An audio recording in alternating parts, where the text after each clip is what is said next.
Merry Christmas. Yuk kita tepuk tangan buat Tuhan Yesus. Jadi hari ini saya mau kita sama-sama melihat cerita tentang Christmas. Ya. Dan saya mau share sedikit. Tadi waktu lagi praise and worship, wah lagunya seru ya. Ya, ada Pance Pondang tadi yang nge-lead worship kita. Ya, Brother Novik begitu semangat. Saya teringat dulu itu bukan yang 50 tahun lalu. Dulu itu I think waktu saya SMA 2000, saya lulus 2001, mungkin tahun 2000-an kali ya. Tahun 2000-an kalau saya ke klub, asik ya, ke tempat dugem gitu ya. Itu adalah momen-momen saya mempersiapkan diri paling kinclong. Pakaian yang paling menurut saya the best, pakaian paling kerennya saya. Dan paling semangat itu adalah tanggal 24 Desember. Bukan karena mau celebrate Christmas. Karena seluruh dunia ya ada celebration seperti itu. Jadi naik klub lah, itu biasanya tuh ada special event, decorationnya, ada Santa Claus segala macam. So saya dan teman-teman itu sangat excited. Mau celebrate 24, masuk ke 25 terus pakai countdown segala macam biasa di night club. Ya, bagi yang tidak pernah ke night club ada countdownnya. Oke. 24 Desember jam 12 malam itu 9, 7, 10, 9 sampai 1 Merry Christmas. Wah, terus berpeluk-pelukan, tos, terus mabok. Happy. Tapi nggak ada artinya. Nggak mengerti why we celebrate. Ikut-ikut aja karena seluruh dunia celebrate that party. Terus nanti next party adalah 31 Desember. Jadi 2 kali party biasanya minimal sebelum masuk tahun baru. Tadi waktu saya lagi menikmati praise and worship kita ya, saya diingatkan seluruh dunia ini hampir semuanya lah celebrate 25 Desember. Celebrate Christmas. Even di Muslim country pun they celebrate Christmas, ada decoration segala macam, ada Santa Claus-nya, ya, ada pohon Natalnya. Tapi mereka tidak mengerti arti dari Christmas. Mereka cuma tahu holiday, party. Itu acaranya orang Kristen, tapi kita juga boleh ikut-ikutan. Tapi kan kita tidak. Sayang sekali kalau kita yang sudah mengerti identitas kita tidak mengerti arti dari Christmas ini. So hari ini kita mau sama-sama lihat dari firman Tuhan bahwa sebenarnya Christmas itu, kelahiran Kristus itu sebenarnya tentang apa sih? Boleh ya? Nah, jadi saya mau mulai dari sebuah ayat yang hampir setiap Christmas pasti ada ayat ini, hampir setiap Christmas pasti ada lagu ini, lirik-liriknya. Yesaya 9. Nah, sebab seorang anak telah lahir untuk kita. Dari kalimat pertama aja ini sebuah kado yang luar biasa buat saudara saya. Seorang anak manusia telah lahir untuk kita. Untuk saudara dan saya. Bukan kita perlu melakukan sesuatu supaya seorang anak yang luar biasa itu lahir untuk kita. Tapi dia sudah memilih itu. Dia sudah melakukan itu. Dia sudah finish it. Oke?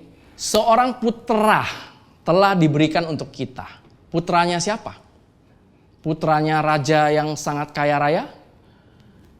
Bukan cuman itu.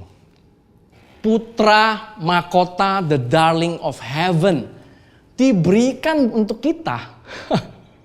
Ini baca ini tuh nggak bisa pakai logik. Karena kalau pakai logik nggak mungkin masuk. Kalau baca Bible cuman pakai logik nggak mungkin bisa masuk. You need to pray for God's revelation and wisdom and favor to understand God's word. Karena firman Tuhan itu spirit and life. Firman Tuhan itu bukan kayak buku-buku motivasi. It's different. Firman Tuhan itu hidup dan firman Tuhan itu adalah roh. Ya, sebab seorang anak telah lahir untuk kita, seorang putra telah diberikan untuk kita. Lambang pemerintahan ada di atas bahunya. Ya, jadi di bahunya tuh lambang pemerintahan, bukan ketombe yang di bahunya. Oke, lambang pemerintahan ada di atas bahunya. Artinya apa? Dia punya otoritas. Jadi bukan cuma seorang anak, bukan cuma seorang putra, tapi seorang putra yang jelas-jelas punya otoritas. Oke? Dan namanya disebutkan orang, penasihat ajaib. Ini kan lagu yang sering kita nyanyikan ya. Penasihat ajaib, Allah yang perkasa, Bapa yang kekal, Raja damai. Ini adalah karakternya putra tersebut, karakternya anak tersebut yang telah diberikan dan telah lahir buat saudara dan saya. Tanpa Christmas pun sebenarnya ketika kita merenungkan ayat ini, kita udah sangat diberkati loh. Mungkin karena kita udah jadi orang Kristen, udah terbiasa, iyalah Yesus lahir buat kita. Seorang anak raja diberikan buat kita. Mungkin buat kita jadi biasa banget. Padahal you need to pause and then renungkan. Anak ini siapa? Putra ini siapa? Otoritas dia apa? Dan yang lebih gilanya lagi, dia sekarang hidup di dalam saudara dan saya. Kuasa yang begitu besar bisa hidup di dalam saudara dan saya dan kita nggak meledak. Bisa kebayang nggak? Kuasa yang begitu besar, mungkin kalau di dunia ini yang kita tahu kan kayak kalau kuasa-kuasa yang bisa meledak tuh bom atom, bom nuklir atau apalah bahasanya. Sebuah bom atom yang begitu dahsyat hidup di dalam kita dan kita nggak meledak. It's only by the grace of God. Memang udah master plan-nya Tuhan. Dia mau hidup di dalam kita. Bukan hidup di luar kita. Tuhan itu hidup di dalam kita. Dan dia berjalan di dalam dunia ini melalui kita. Amin. Nah, jadi kalau bahasa Indonesianya penasehat ajaib. Padahal bahasa Inggrisnya nggak kayak gitu. Nggak tahu kenapa ditranslate-nya kayak gitu. Jadi kita lihat bahasa Inggrisnya. For unto us a child is born. Unto us a son is given. And the government will be upon his shoulder. And his name will be called Wonderful. Jadi bukannya penasehat ajaib. Tapi ajaib. Counselor, penasehat. Mighty God, Everlasting Father, Prince of Peace. Jadi inilah nama-nama yang Yesus miliki. Oke? Nah, saya mau kita lihat sama-sama di sini. For unto us a child is born. Kenapa Yesus harus dilahirkan menjadi seorang manusia? Kenapa nggak langsung ditebus dengan cara yang lain? Kenapa dia harus menjadi manusia? Karena kalau Tuhan Yesus tidak dilahirkan menjadi manusia, tidak punya tubuh manusia, dia tidak bisa menebus kita. Nggak ada the body yang bisa disacrifice. Karena Tuhan itu bukan body, Tuhan itu spirit. That's why dia harus, bahasanya mungkin humble himself, datang ke levelnya kita, menjadi seorang anak. For unto us a child is born. Seorang anak manusia lahir untuk kita. Untuk saudara dan saya. Layak gak layak, dia udah mati buat kita. Percaya gak percaya, dia udah datang buat kita. And then kalimat berikutnya, unto us a son is given. Bukan is born. Kalau yang kalimat pertama kan is born. Seorang anak manusia telah lahir. Tapi di sini jelas-jelas unto us a son is given, diberikan buat saudara dan saya. Kalau Christmas ini kan banyak identik dengan kado, betul? Tapi ketika kita melihat Christmas ini, bukan kita yang kasih kado ke Tuhan, tapi kita ingat Tuhan sudah loh, bukan planning loh, bukan planning nanti tanggal 25 baru nanti dia kasih kadonya. No, dia sudah memberikan kado itu buat saudara saya, dan kado itu bukan berbentuk barang. Puji Tuhan. Kalau barang itu habis dipakai bisa boset, dibuang atau apa. Dan Tuhan itu nggak seperti Santa Claus ya. Kalau Santa Claus kan di dalam image anak-anak, dia punya barang yang banyak sekali. Santa Claus itu setahu saya, seingat saya nggak terkenal pelit, tapi terkenalnya generous, kasih kado. Tapi Tuhan kita bukan Santa Claus, dia lebih dari Santa Claus. Karena Santa Claus kan ngasihnya barang. Kalau Tuhan kita bukan ngasih barang, dia ngasih dirinya sendiri. Dia ngasih dirinya sendiri buat saudara dan saya, supaya kita bisa hidup, supaya kita bukan lagi budak dosa. Supaya kita bisa menjadi anak kesayangan Bapa. Dia memberikan anaknya, the darling of heaven. Kita ada baby di sini ya, baby Lana ya. Mungkin nggak Kevin memberikan baby Lana untuk menyelamatkan sekelompok kecoa? Nggak mungkin. Ya, sampelnya jelek banget, tapi kurang lebih kayak gitu nilainya. Tapi Tuhan udah lakukan itu dan Tuhan sudah berikan itu. Nah, kita perlu menyadari betapa bernilainya Tuhan dan betapa tidak bernilainya kita. Baru kita bisa menyadari, wow, Tuhan itu gak main-main loh buat saudara dan saya. Jadi kalau misalnya kita settle for less, cuman sampai di celebrate Christmas, hura-hura, hihi haha, happy-happy, sayang. Kita perlu menyadari Christmas itu adalah tentang sebuah kelahiran yang memberitakan kematian. Sebuah kelahiran yang memberitakan kematian. Ya. Nah, jadi di yang lain, government will be upon his shoulder. Tuhan tuh adalah seorang anak, bukan cuma seorang anak, tapi seorang putra mahkota.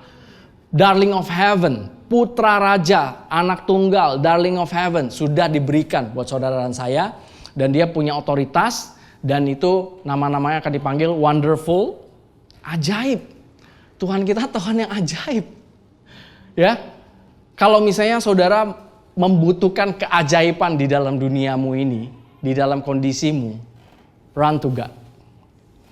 Karena dia adalah seorang Tuhan yang ajaib. Counselor, kita sekarang banyak yang kena mental health ya. Setahu saya statistik mental health ini naiknya mengerikan semenjak COVID. Tapi I pray kita semua have the mind of Christ. Ngomong-ngomong mengenai mind of Christ, satu kebenaran yang perlu saudara ketahui adalah you already have the mind of Christ. Jadi mind of Christ itu bukan sesuatu yang ada di luar. Yang perlu saudara melakukan beberapa cara untuk memasukkan mind of Christ ke dalam otak saudara. It's already done in your spirit. Ya, kalau misalnya saudara masih ingat, kita terdiri dari tubuh, jiwa, dan roh. Nah, the mind of Christ yang punya perfect peace sudah ada di dalam spiritnya saudara dan saya. Itu tanpa diragukan lagi, is already there. Bagian soul kita lah yang bagian percaya firman Tuhan atau percaya fakta. Body itu bego, body itu cuma ngikut. Oke? Jadi kita sudah memiliki the mind of Christ yang punya perfect peace. Sudah ada di dalam. Wonderful Counselor, Mighty God. Allah perkasa, Allah yang dahsyat. Everlasting Father, seorang Bapa yang kekal, Bapa yang begitu mengasihi kita. Prince of Peace, sudah ada di dalam saudara dan saya. Jadi lima His name will be called, 5 sebutan ini, semuanya sudah ada di dalam saudara dan saya. Bukan lagi kita berusaha mendapatkan ini. Jangan ketipu. Tipuan iblis adalah membuat saudara berasa saudara belum dapat. Karena saudara melihat fakta. Dan soul part kita menilai fakta. Scanningnya tuh scanning fakta. And then kelihatannya apa? Oh, bisnis saya belum bagus, I'm not blessed. Kesehatan saya belum bagus, I'm not blessed. Marriage saya masih ada masalah, I'm not blessed. Padahal your blessings, okay, and your identity itu bukan satu hal yang sama. Jangan menentukan identitasmu berdasarkan kondisimu. Amin. Jangan menentukan identitasmu berdasarkan kondisimu. Tapi identitasmu itu udah settle.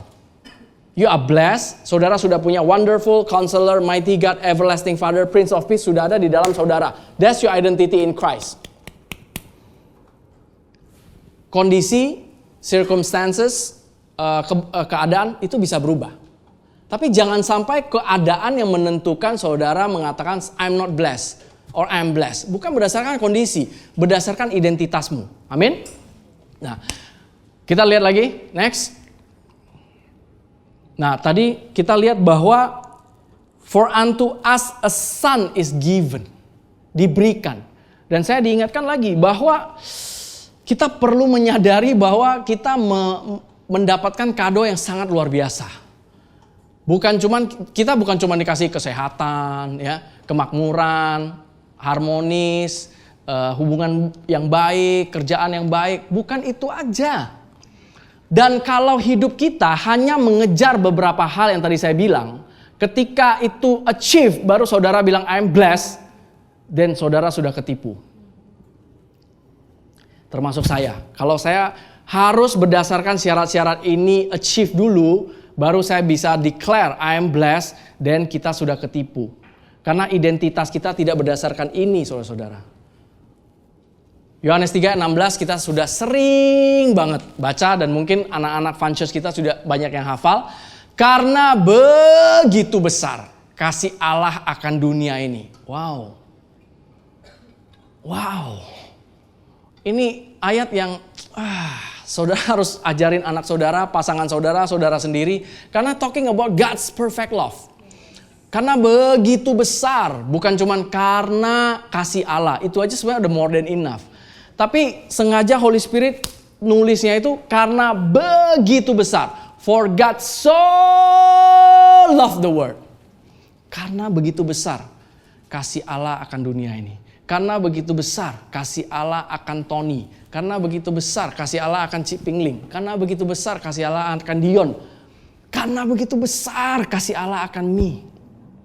Sehingga ia mengaruniakan anaknya yang tunggal. It's a gift. Tuhan memberikan the darling of heaven buat saudara saya. Supaya apa? Setiap orang yang percaya. Bukan setiap orang yang qualified. Setiap orang yang percaya. Dia udah melakukan itu semua. Dia sudah menyelesaikan itu semua. It's already done. Bukannya ketika orang percaya Tuhan Yesus naik lagi ke salib. No. Tapi sudah selesai 2000 tahun yang lalu. Bagian kita hanya percaya. Yes. I believe you Lord. That's it. Dan kita menerima anugerah itu. Tidak binasa melainkan beroleh hidup yang kekal. Everlasting life. Nah, hidup yang kekal itu bukan tinggalnya di daerah tertentu, terus propertinya gimana, terus kondisi kesehatannya di pas medical check up kondisinya gimana. Bukan hanya itu saja. Itu adalah buah dari saudara sebagai orang yang diberkati. Yes, Tuhan juga mati buat saudara dan saya.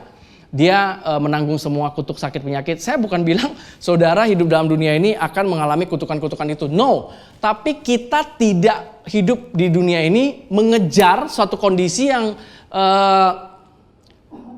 harus sehat dulu baru kita bilang kita diberkati sama Tuhan. Harus kaya raya dulu baru kita bilang kita diberkati sama Tuhan. Enggak bergantung sama itu.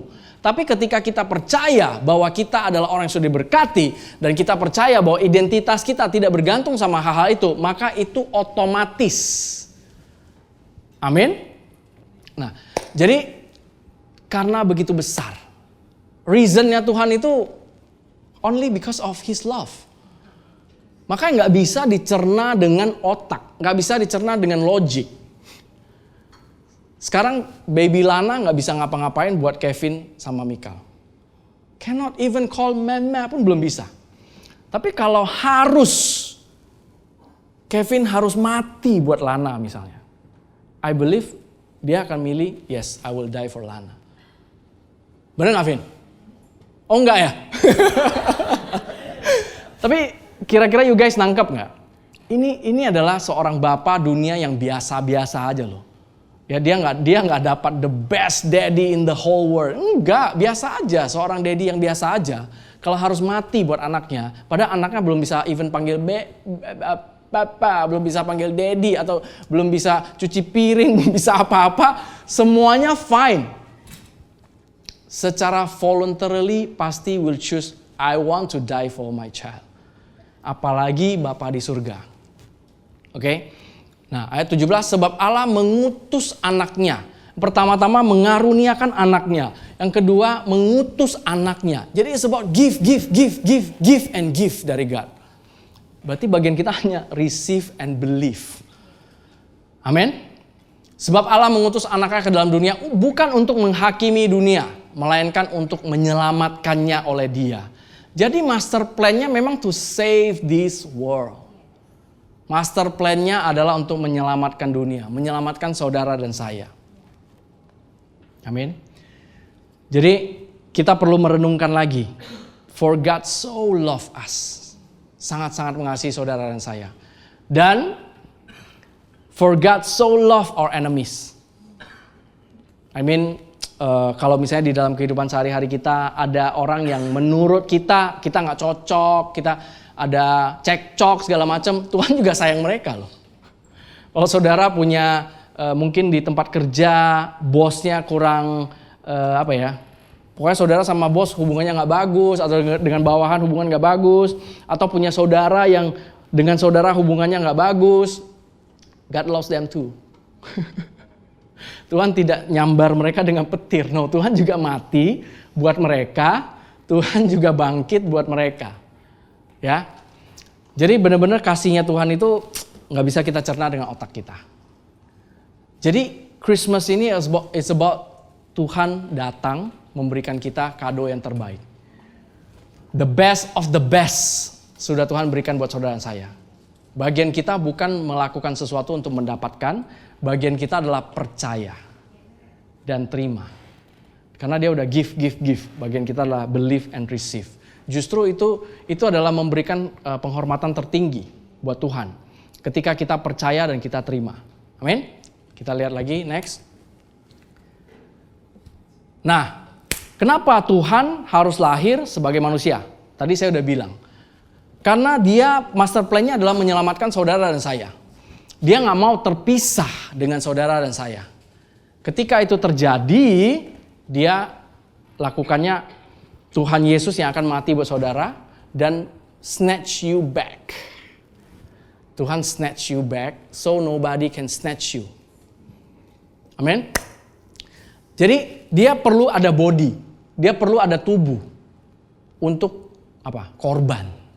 Jadi Tuhan Yesus itu lahir sebagai manusia karena kalau dia tidak dilahirkan sebagai manusia, dia tidak bisa berkorban untuk saudara dan saya. Dia tidak bisa membeli saudara dan saya. Dia tidak bisa menebus saudara dan saya. That's why dia harus lahir sebagai manusia. Kenapa dia gak lahir kayak langsung jadi Superman gitu, terbang kayak gitu. Dia lahir benar-benar a humble birth. Dan tadi saya bilang, kelahiran yang memberitakan kematian. Nanti kita lihat juga. Ibrani 9 ayat 22, dan hampir segala sesuatu disucikan menurut hukum Taurat dengan darah, dan tanpa penumpahan darah tidak ada pengampunan. Kenapa saudara dan saya hari ini bisa menikmati pengampunan? Bukan karena saudara mengorbankan menumpahkan darahnya saudara sendiri. Even if saudara mau mengorbankan darah saudara sendiri, itu nggak ada gunanya. Kenapa? Kalau misalnya di perjanjian lama kita lihat, binatang-binatang yang dikorbankan itu harus sempurna. Tidak ada cacat celah sama sekali. Harus sempurna. Nah masalahnya kan kita nggak sempurna. So walaupun saudara mau menggunakan darah saudara pun, itu nggak ada nilainya. So don't even think about it. Tanpa penumpahan darah tidak ada pengampunan. That's why Tuhan Yesus harus lahir sebagai manusia. Dan dia memiliki body yang untuk udah planningnya tuh memang untuk lahir, untuk disembelih. Coba bayangkan seorang bayi lahir untuk disembelih. That's our God. That's our Jesus. Itulah Jesus yang kalau misalnya saudara lihat ada foto-foto gambar baby yang lucu-lucu. Biasa Christmas kan ada ya gambar-gambar baby di palungan gitu lucu-lucu.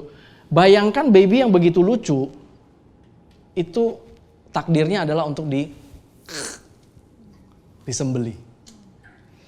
And then bukan cuman mati dengan, kalau dalam perjanjian lama, di dalam pengorbanan misalnya domba kayak gitu ya, itu para imam itu mereka udah tahu bagian mana yang harus di-cut.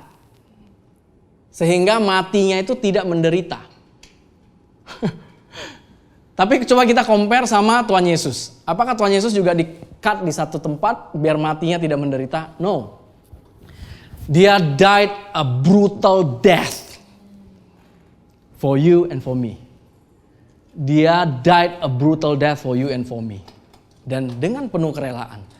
Dan dia bukan mati terbunuh ya. Dia mati mengorbankan dirinya. Penuh kerelaan, penuh consciousness. Dia mati buat saudara saya.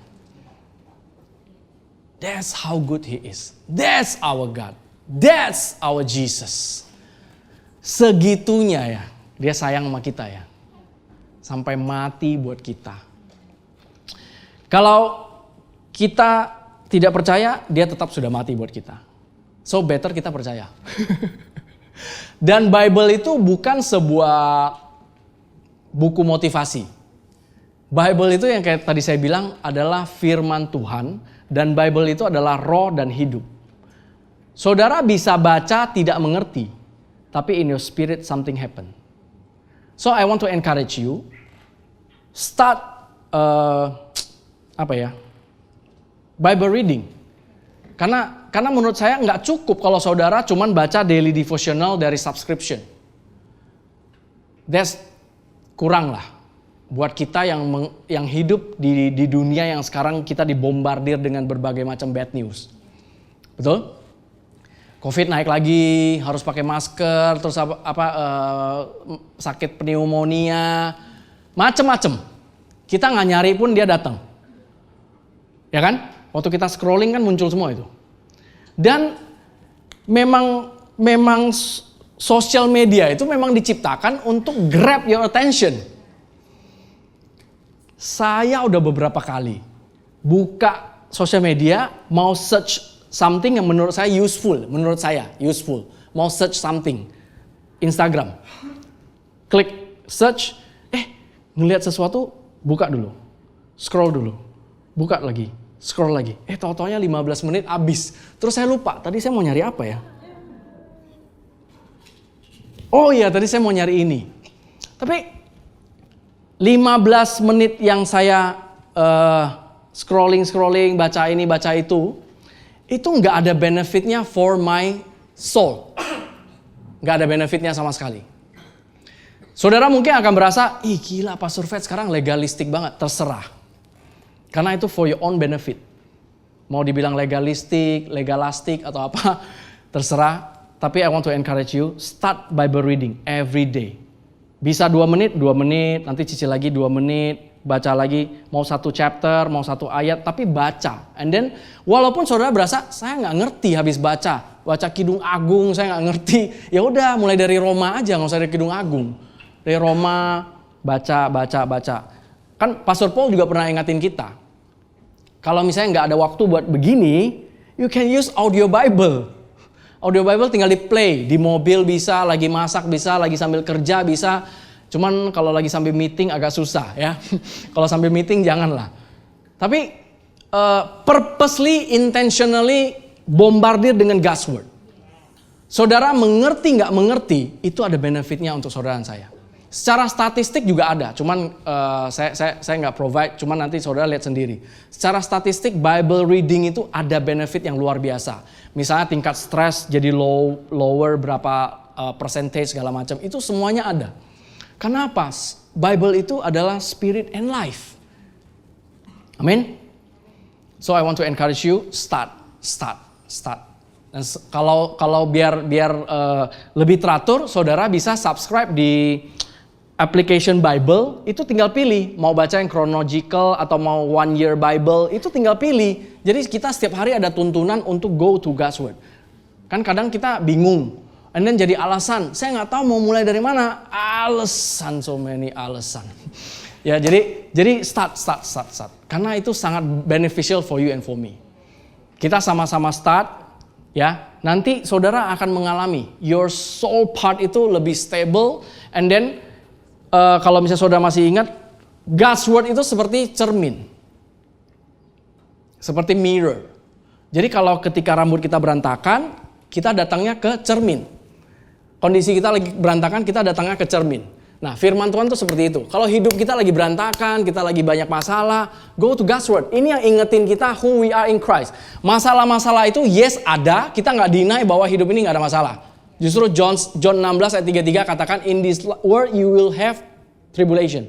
Itu ada khotbahnya sendiri. Tapi bukannya kita deny, nggak ada masalah. Di dalam Kristus nggak ada masalah. Mana ada masalah? Itu bukan masalah. Enggak. Saya nggak encourage you guys jadi orang yang denial. No, we have problem. Tapi problem itu bukan eternity. Problem itu nggak exist forever and ever like Jesus. Yang exist forever and ever ini adalah God's word. That's why we go to God's word untuk synchronize back lagi. This is my identity. This is hak dan kewajiban saya. Inilah yang Tuhan Yesus sudah tebus buat saya. Ini yes ada masalah, tapi akan selesai. Dan bukan kita yang menyelesaikan dengan kekuatan kita sendiri. Ketika kita go to God's word, cermin ini loh, buat kita synchronize back lagi. Jadi our true identity adalah di dalam God's Word. Amin. Nah kalau misalnya bingung lagi mau mulai dari mana? Pastor Paul juga udah sering ingatin. Roma 2 Tesalonika, ya. Catat baik-baik. Cari kata-kata in Him, in Christ. Through Him, through Christ. In Him, in Christ. Through Him, through Christ. Lakukan itu and I believe you guys will be transformed. Karena kita hanya bisa ditransform by the renewing of our mind through God's Word. Nggak bisa through motivational. Amin? Oke, next. Nah, Lukas 2 ayat 8 sampai 11. Ini Pastor Yudi waktu Natal. Good News of Great Joy. Waktu itu tanggal 3 Desember. Dia sudah preach dari sini. I want to remind kita sama-sama lagi. Di daerah itu ada gembala-gembala yang tinggal di padang menjaga kawanan ternak mereka pada waktu malam. Tiba-tiba berdirilah seorang malaikat Tuhan di dekat mereka. Dan kemuliaan Tuhan bersinar meliputi mereka. Dan mereka sangat ketakutan. Ketika mereka ketakutan, malaikat itu ngomong, dasar kamu pengecut. Enggak ya, malaikat itu ngomong gini, jangan takut. Sebab sesungguhnya aku memberitakan kepadamu kesukaan besar untuk seluruh bangsa. Good newsnya apa? Hari ini telah lahir bagimu juru selamat. Yaitu Kristus Tuhan di kota Daud. Jadi ini adalah good newsnya. Hari ini kita diingatkan kembali. Good news of great joy-nya adalah seorang juru selamat telah lahir buat saudara dan saya. Jadi ini kita tuh kayak bacanya kebalik nih.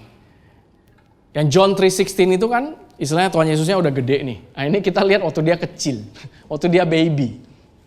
Dan kelahiran dia adalah untuk memberitakan kematiannya dia. Seorang bayi yang lahir, satu-satunya bayi di dunia ini yang lahir dan ditakdirkan untuk mati hanya Tuhan Yesus. Dan dia mati bukan mati sia-sia. Dia mati buat saudara dan saya. Dan dia mati sebagai saudara dan saya. Dan dia bangkit sebagai saudara dan saya. Amen. Jadi memberitakan kepadamu kesukaan besar untuk seluruh bangsa, hari ini telah lahir bagimu juru selamat yaitu Kristus Tuhan di kota Daud. Nah di sini kita lihat bahwa message ini kenapa enggak ke orang-orang besar. Kenapa enggak ke pemimpin-pemimpin besar? Karena memang istilahnya Tuhan itu enggak pilih kasih. Justru orang yang berasa tidak layak, itulah yang didatengin sama dia. Karena pada zaman itu, ya gembala itu termasuk orang-orang yang enggak dianggap. Orang-orang yang outcast. That's why waktu ada cahaya, ada malaikat Tuhan, mereka sangat ketakutan. Karena gak biasanya, something like that lah ya. That glory of God itu membuat mereka ketakutan. Karena mereka gak terbiasa dengan hal-hal seperti itu. Tapi mereka yang gak terbiasa pun tetap Tuhan mau send the message to them. Orang-orang yang biasa, bukan orang-orang yang super, yang wow, yang Tuhan datang. Tapi orang-orang biasa seperti saudara dan saya. Dan kita bisa purposely, intentionally communicate with God every time. Especially through God's Word. Dan di sini saya mau tekankan sekali lagi, saudara tidak bergantung sama manusia manapun untuk komunikasi dengan Tuhan. Kalau misalnya ada yang bilang dia punya karunia nubuat, itu adalah untuk mengkonfirmasi. Saudara udah dapat dulu dari Tuhan. Saudara sudah dapat dulu dari Tuhan. Karena saudara baca dari firman Tuhan, you communicate with God, you pray to God, you enjoy worship God. Dan ketika dikonfirmasi melalui nubuatan, itu nggak akan kontradik. Jadi bukan ya saya udah sering cerita lah. Kalau saya dulu kejar-kejar nabi seperti itu, saya nganggap mereka itu master feng shui. Saya nganggap mereka itu seperti suhu. Saya ngejar-ngejar mereka karena saya pikir Tuhan hanya bisa berbicara satu-satunya akses channel lewat mereka. Dan menurut saya, penilaian saya sendiri, nubuatan mereka itu yang paling cun. Yang paling the best. Sehingga saya kejar manusianya. Jadi mau dia datang dari Malaysia apa segala macam, saya suka datang and then lari ke depan, minta didoain, minta petunjuk. Kalau saudara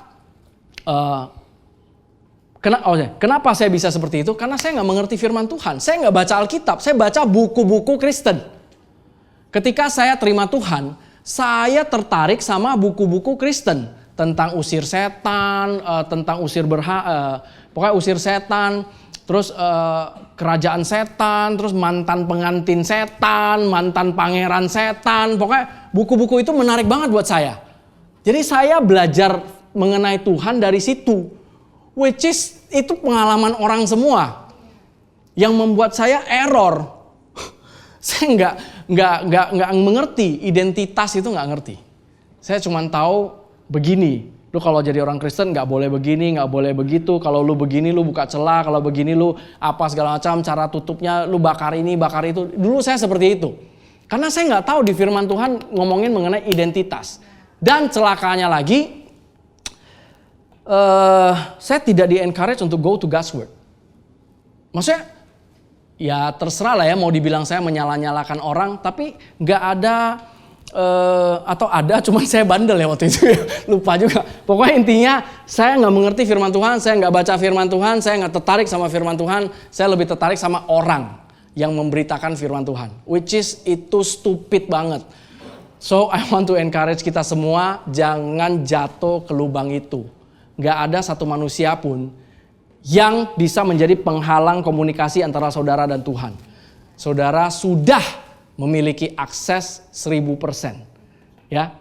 Password wifi-nya tuh dikasih, ya, Jesus and his blood. Saudara sudah punya akses langsung, tidak perlu lewat orang lain lagi. Amin.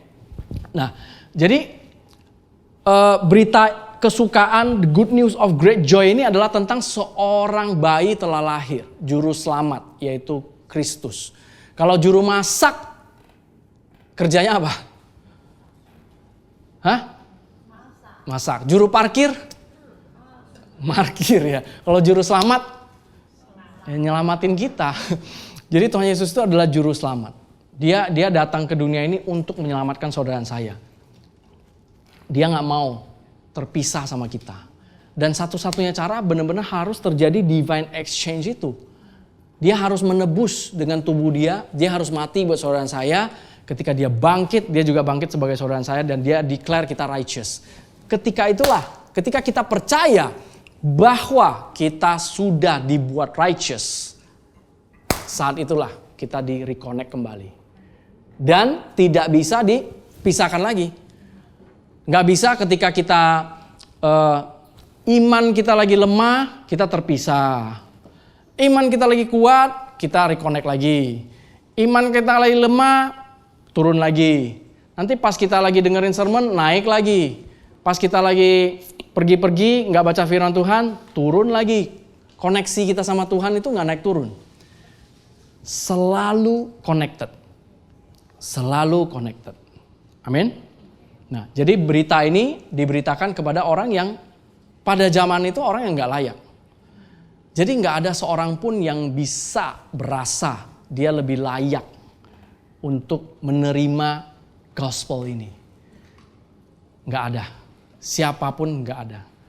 Memang ini adalah untuk kita. Dibuat simple untuk semua orang. Nggak ada qualification untuk menerima the gospel. No. Dibuat simple, sesimpel-simpelnya biar semua orang bisa terima. Bagiannya benar-benar cuma percaya. Amin. Jadi ketika mereka dikasih tahu, hari ini telah lahir bagimu juru selamat yaitu Kristus Tuhan di kota Daud. Dan next. Dan dikasih tahu tandanya. Malaikat-malaikat ini dikasih tahu tandanya sama malaikat tadi. Kamu akan menjumpai seorang bayi dibungkus dengan lampin dan terbaring di dalam palungan.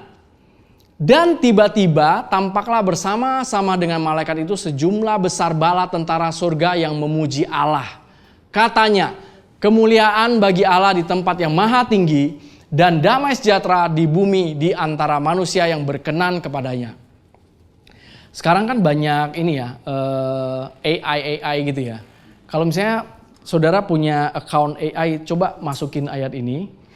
Saudara lihat videonya seperti apa. Menurut saya itu akan wow banget ya. 2000 tahun yang lalu sejumlah gembala dikasih tahu, ini dikasih tahu tanda ini, Ada seorang bayi dibungkus dengan lampin dan terbaring dalam palungan. Nah, yang ayat 13 ini loh, tiba-tiba tampaklah bersama-sama dengan malaikat itu sejumlah besar bala tentara surga yang memuji Allah. Mungkin imajinasi kita gak bisa membayangkan segrand apa, seglori apa. Tapi itulah yang terjadi dan itulah yang dilihat oleh para gembala itu. Dan itulah yang welcome the birth of Christ. Itulah yang declare the birth of Christ. Karena apa? Dia ditakdirkan untuk mati. Karena main jobnya Jesus, baby Jesus lahir adalah untuk memberitakan kematian. Kenapa lahirnya di kandang domba? Kenapa di tempat seperti itu? Karena memang dia dari sebelum dia datang pun udah dinubuatkan. Dia akan mati buat kita. Dan picture dia ada di kandang seperti itu adalah melambangkan dia the Lamb of God. Maka saya bilang ini kelahiran yang memberitakan kematian. Mungkin judulnya sedih, tapi itulah good newsnya. Tuhan Yesus lahir untuk mati buat saudara dan saya. Itu. Setiap kali Christmas kita harus mengingatnya itu. Dia lahir untuk mati. Dia lahir untuk mati buat saudara dan saya. Jadi kondisi yang begitu wow itu benar-benar terjadi saudara. Bukan cuman sebuah dongeng atau novel. Itu benar-benar terjadi. Dan ini adalah Tuhan kita. Dan dia mati buat saudara dan saya. Dan dia menyelamatkan saudara dan saya. Praise God. Next. Nah, jadi Yohanes Pembaptis itu kan dikatakan dia akan mempersiapkan jalannya Tuhan Yesus. Nah, dan sebelum Tuhan Yesus, Jadi waktu Yohanes Pembaptis ini belum ditangkap, dan dia berjumpa dengan Tuhan Yesus. Inilah yang keluar dari mulut Yohanes Pembaptis. Pada keesokan harinya, Yohanes melihat Yesus datang kepadanya. Dan ia berkata, lihatlah anak domba Allah yang menghapus dosa dunia. Jadi Tuhan Yesus lahir di palungan, di kandang. Itu ada sebuah message. Message yang memberitakan bahwa dia adalah anak domba Allah. Dia nggak lahir di istana, dia lahir di kandang karena dia adalah sang anak domba Allah yang menghapus dosa dunia buat saudara saya. Amin. Dan bukan hanya satu kali doang Yohanes ngomong ini. Keesokan harinya dia lihat Yesus lewat, dia ngomong lagi. Dan ketika ia melihat Yesus lewat, ia berkata, lihatlah anak domba Allah. So every time when we celebrate Christmas, mari kita mengingat bahwa ada seorang bayi 2000 tahun lalu, dia dilahirkan untuk mati. Sebuah kelahiran yang memberitakan kematian sang anak domba Allah. Maka kita bisa menyadari betapa kita berharganya, betapa kita bernilai. Karena saudara dan saya sudah dibeli, sudah ditebus. So how precious is Jesus? That's how precious you are. Betapa bernilainya Tuhan Yesus sekarang, segitulah nilai kamu. Bukan berdasarkan kondisimu. Sekali lagi, jangan menilai value-nya saudara dan saya berdasarkan kondisi kita. Mari kita menilai value-nya kita berdasarkan Yesus. Karena saudara sudah terima. Kecuali saudara sekarang belum menerima the gospel. Kecuali saudara sekarang belum menerima Jesus Christ as your Savior. Then you have no value. Tapi karyanya udah selesai belum? Sudah. Cek lunasnya udah ada. Tanda lunasnya udah ada. Tinggal kita mau terima atau enggak. Dan benar-benar dibuat sesimpel mungkin untuk saudara dan saya terima. Oke, next. Nah, Ini kualitas anak domba Allah. Ini kualitas darahnya Yesus. Sebab kamu tahu, saudara dan saya tahu, bahwa kamu telah ditebus dari cara hidupmu yang sia-sia, yang kamu warisi dari nenek moyangmu itu, bukan dengan barang yang fana, bukan pula dengan perak atau emas, melainkan dengan darah yang mahal, yaitu darah Kristus yang sama seperti darah anak domba yang tak bernoda dan tak bercacat. Jadi ketika Christmas, mari kita sama-sama merenungkan betapa sempurnanya darahnya Kristus. Dan kita sudah, bukan baru planning loh, Tuhan sudah menebus saudara dan saya. Dan di ayat ini kita diingatkan, kita ditebus dari cara hidup kita yang sia-sia, yang kita warisi dari nenek moyang kita itu, bukan dengan barang yang fana, bukan dengan barang, bukan dengan perak, bukan dengan emas, tapi dengan darah. Dan tadi di Ibrani 9 ayat 22 kita baca tadi bahwa no forgiveness without shedding of blood.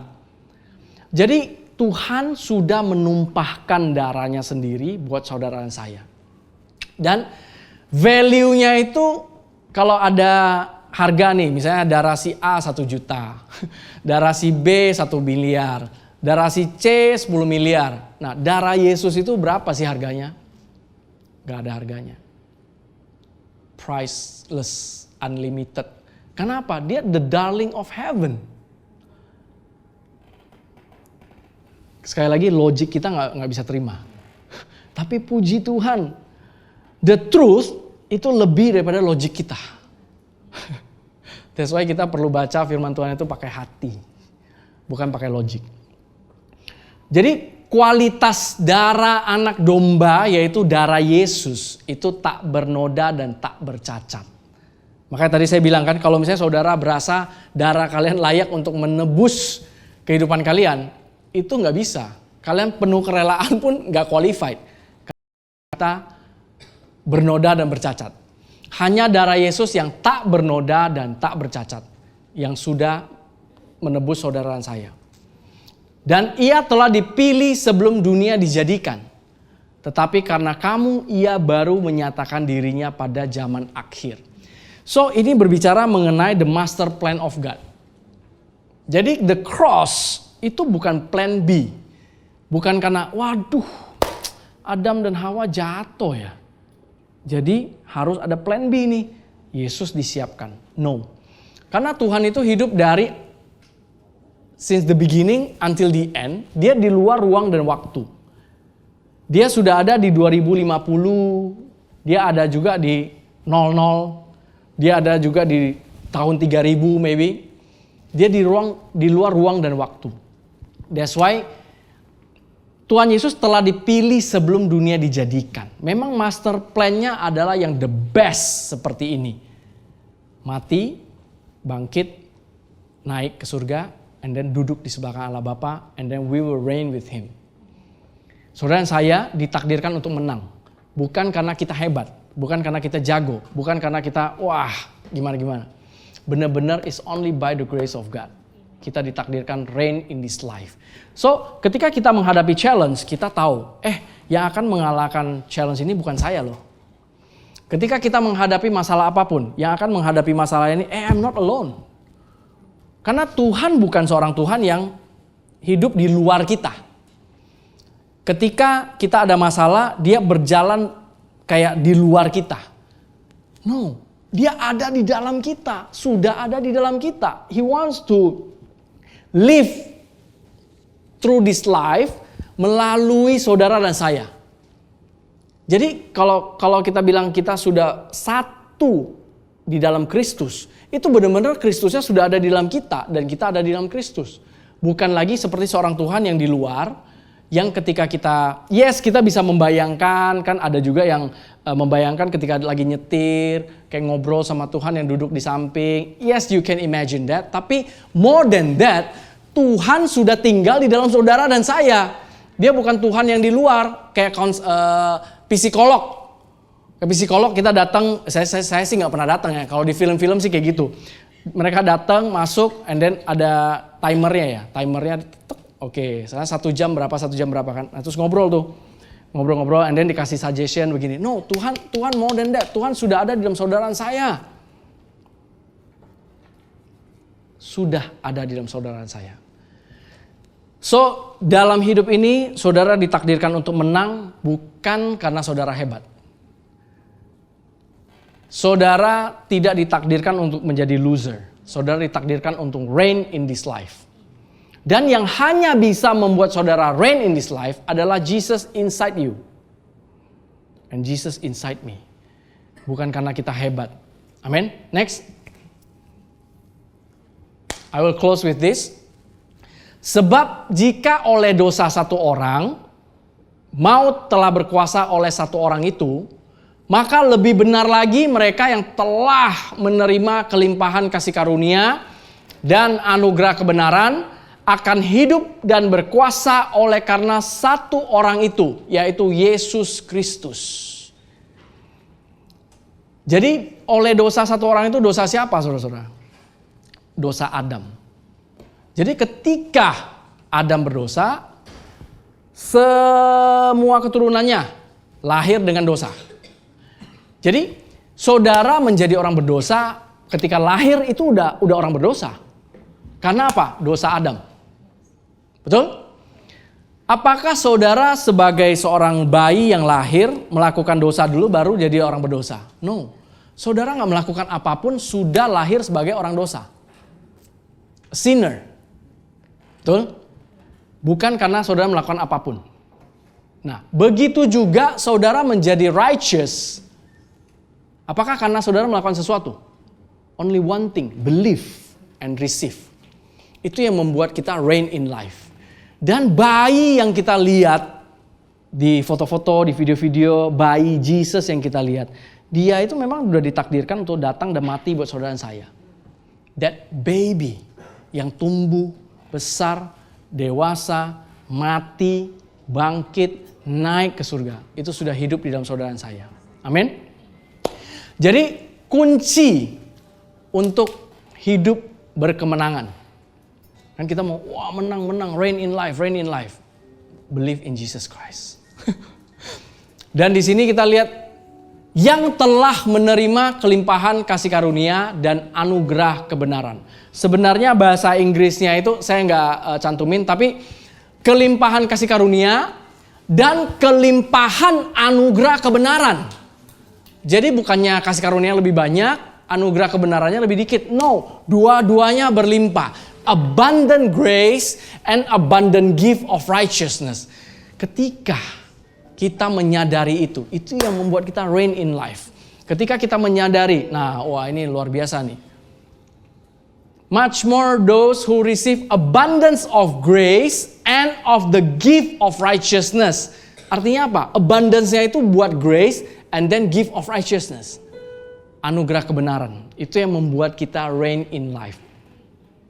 Dan kenapa kita perlu go to God's Word? Karena God's Word lah yang mengingatkan kita abundant grace yang kita sudah terima, gift of righteousness yang sudah kita terima. Dengan kita go to God's Word, ini synchronize.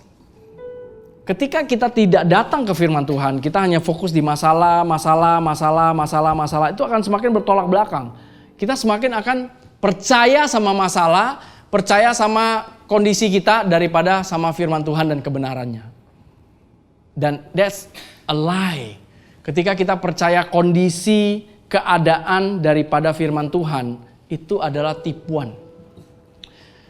Let's not settle for less. Mari kita jangan di sana. I encourage all of us go to God's Word. Baca firman Tuhan, baca. Ya, yang kayak tadi saya bilang, you guys punya banyak choices untuk memulai. Amin. So to reign in this life. Khususnya terlebih waktu lagi Christmas gini, mari kita sama-sama mengingat.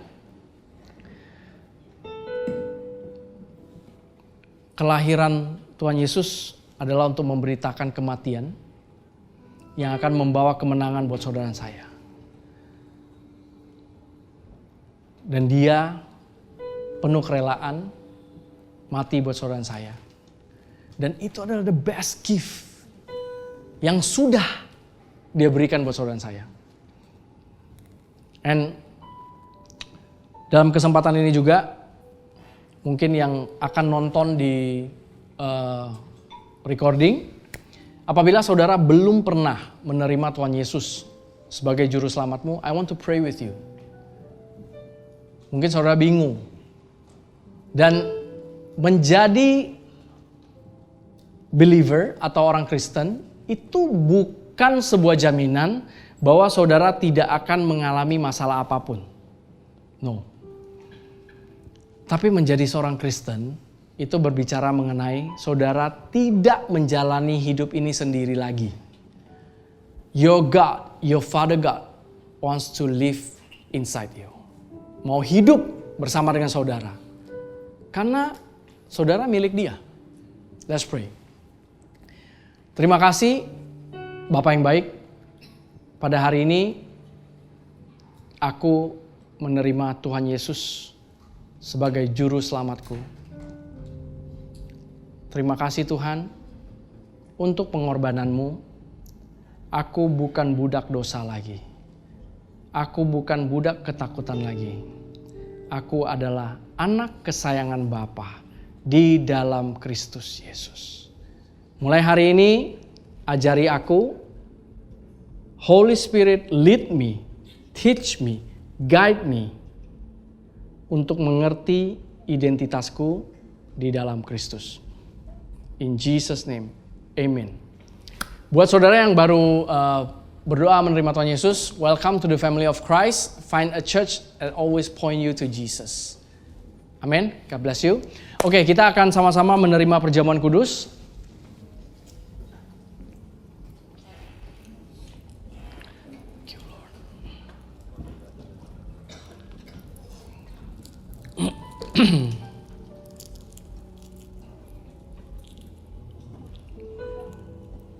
Jesus. Mari saya undang kita sama-sama bangkit berdiri. Dalam melakukan ini kita bukan lagi meminta-minta. No. Kita bukan pengemis. Kita adalah anak kesayangan Bapa. Dalam melakukan perjamuan kudus kita mengingatkan kita, bukan mengingatkan Tuhan. Kita mengingatkan kita bahwa semuanya sudah selesai. Thank you Lord, terima kasih Tuhan Yesus yang baik. Karena Engkau penuh kerelaan memilih mengorbankan dirimu untuk kami. Kami bukan budak dosa lagi. Kami bukan budak sakit penyakit lagi. Bukan budak ketakutan lagi. Terima kasih Tuhan, kami terima tubuh-Mu hanya di dalam nama-Mu Tuhan Yesus Kristus. Amin.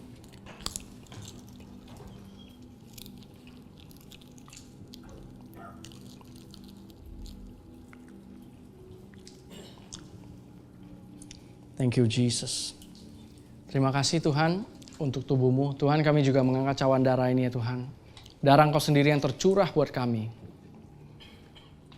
Harusnya kami mati dan ke neraka ya Tuhan. Tapi Engkau yang telah menebus kami, membayar kami lebih dari lunas. Bukan cuman kami tidak ke neraka, tapi kami bisa menang dalam hidup ini bersama dengan Engkau ya Tuhan. You live in us, you live through us Lord.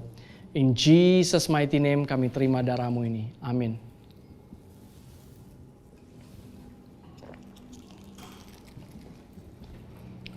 Nggak jadi itu. Nggak jadi worthy. Langsung doa ya biasa. Habis doa berkat. Thank you Lord. Terima kasih Tuhan. Untuk segala kebaikan-Mu, untuk firman-Mu yang telah Engkau beritakan pada hari ini ya Tuhan. Terima kasih untuk kebaikan-Mu. Terima kasih Tuhan karena 2000 tahun lalu, the darling of heaven sudah datang as a baby, tumbuh, melayani, mati, bangkit, naik, menang. Terima kasih Tuhan. Kami bersyukur ya Tuhan. Kau yang telah merancangkan planning yang terbaik ya Tuhan. Pada hari ini aku mau berdoa untuk kami semua di tempat ini. Holy Spirit, lead us, teach us, guide us, enlighten our understanding. Bukakan mata hati kami, sehingga kami bisa mengerti siapa kami di dalam Kristus. Dan siapa Kristus di dalam kami. Help us, Holy Spirit. Every day, we understand and we realize who we are in Christ. So we can face all the giants together with you, Lord. Thank you, Lord. Thank you, Lord. Thank you, Lord. In Jesus' mighty name. Thank you, Lord. Amen. Okay, God's beloved church, angkat tanganmu. I want to declare blessings for you. Karena itu yang kerinduan Tuhan adalah see you reign in life. And He wants to live through your life. Dia mau hidup melalui hidup saudara. Dia bukan seorang Tuhan yang hidup di luar. Tapi dia seorang Tuhan yang hidup dari dalam saudara. God's beloved church, pulanglah dengan damai sejahteranya Tuhan. The Prince of Peace, Wonderful, Counselor, Everlasting Father sudah ada di dalam saudara. God's beloved church, apapun yang kau lakukan, Dia yang membuat berhasil. Kesehatanmu berhasil, studimu berhasil, keluargamu berhasil. Apapun yang kau lakukan, Tuhan yang sudah membuat itu berhasil. Engkau yang menyadari betapa powerfulnya Tuhan di dalam engkau akan berjalan di dalam kemenangan. Jesus was slain so you can reign in this life. Jesus was slain so you can reign in this life. Thank you, Lord. Yang sudah terima berkat, sama-sama katakan amen. In Jesus' name, happy Sunday.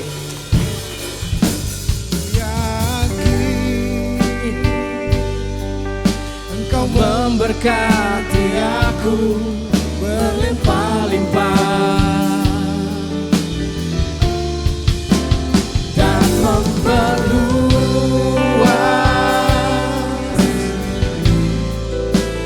daerahku.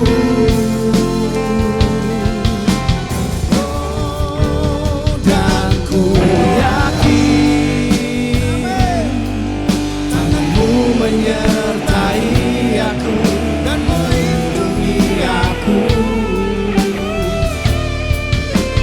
daripada malapetaka, sehingga kesakitan tidak menimpa aku, sehingga kesakitan tidak menimpa aku, sehingga kesakitan tidak menimpa aku. Merry Christmas, Happy Sunday, God bless you all.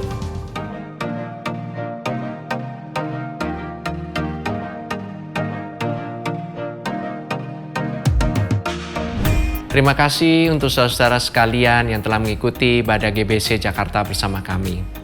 Kami berharap saudara sekalian diberkati dan disegarkan oleh firman Tuhan yang telah disampaikan pada hari ini.